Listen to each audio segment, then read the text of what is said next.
Hi everybody, this is Allie and you're here with Diddly Daddly with Allie Time.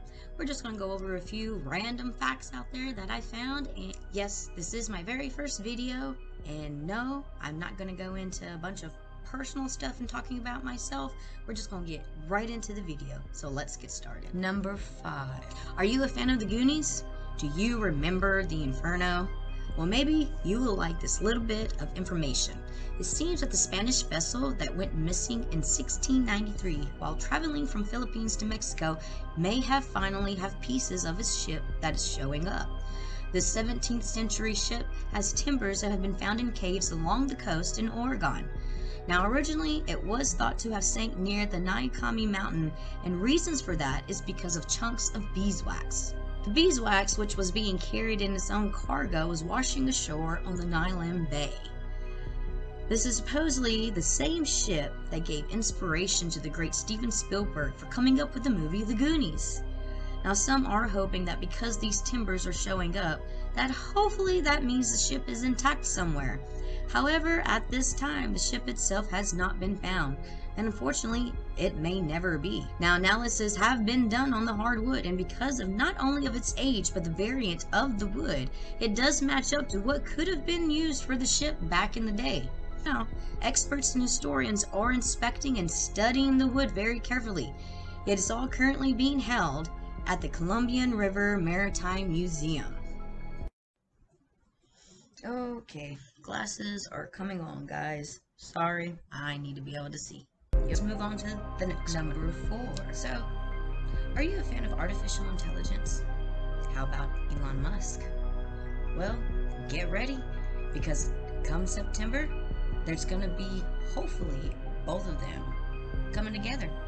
So on September 30th, which is going to be called Tesla Day number 2, supposedly when Elon plans to show his very own Tesla bot. Elon was quoted, "A prototype humanoid robot ready by the end of September. So far, he believes that it will be ready in time." Elon has also said that he is pushing the message across that Tesla is far more than a car company, even though on this same day they do plan on talking about their self-driving cars with some new information. Now, that's not all. The name of the robot is Optimus. Optimus! No offense, but has anybody else got the Transformers theme going through their head? How is this robot going to look now? Well, they say it's supposed to look similar to the robots in the movie I, Robots. Yeah, that's just what I mean. A robot that makes me question if it's going to end up turning on me. I mean, it is a prototype after all, so who knows? Now, this robot is supposed to be weighing in at around 125 pounds and is about 5 foot and 8 inches tall. Is it just me, or... Okay, I know I'm a big girl, but that's skinny to me. Like, even when I was skinny, that's still skinny. Maybe that's just me. I'm just fat. Yeah, I'm just fat. Oh well. I'm a happy fat kid. So what? Coming in at the next one over here. Number 3. How would you feel if one of your loved ones died by being trampled to death by an animal?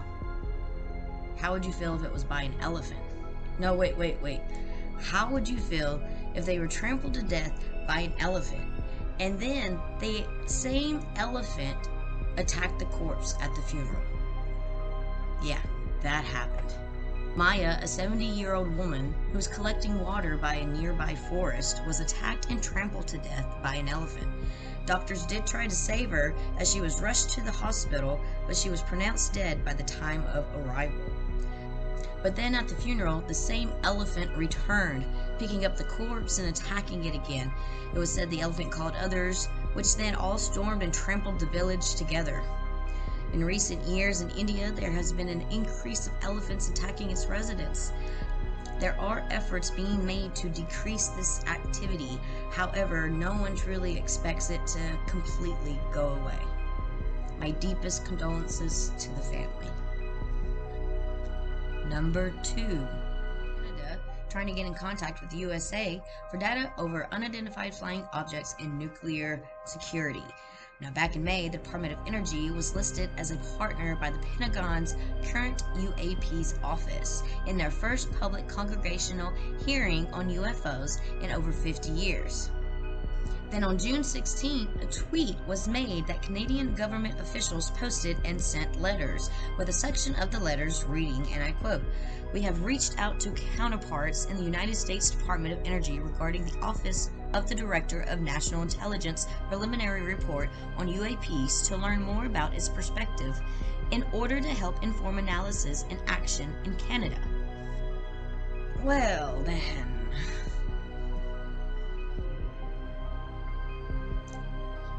I have no comment. I have no comment at this time. Number 1. Now, speaking of UFOs and UAPs, seems that NASA is also trying to get in on the action as well. Or at least they have now acknowledged it a little.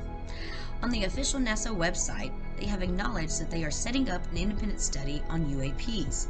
The study is supposed to run for roughly 9 months and has a max funding of only $100,000.